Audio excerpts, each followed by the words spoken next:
The dynamic voice recognition system in your Genesis allows you to use your voice to control vehicle functions, navigate to points of interest, and even obtain stock, weather, and sports information.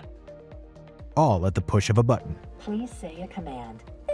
You can press the voice recognition button on the steering wheel, then give the command. Vehicle control commands can allow you to control climate settings, windows, seat warming and ventilation, trunk or liftgate. Pressing the button and saying "Help" will bring up a list of many of the commands you can use. You can also bring up menu settings to quickly access them. Settings, search sound. You can also tune to different stations or music sources. Tune to classic vinyl. Now listening to Sirius XM Classic Vinyl. For navigation, you can search for points of interest and then navigate to them. Command. Find Starbucks in Fountain Valley.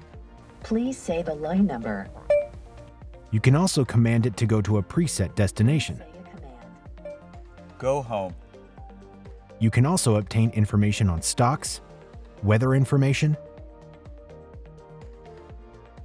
and even sports results. To obtain stock, weather, and sports information, you need a Genesis Connected Services account. And you also need to be in an area with connectivity to GCS. If GCS isn't connected or activated, different commands will be necessary, and some commands may not be functional. For more helpful information on your Genesis, be sure to explore the how-to guides on the Genesis USA YouTube channel and mygenesis.com.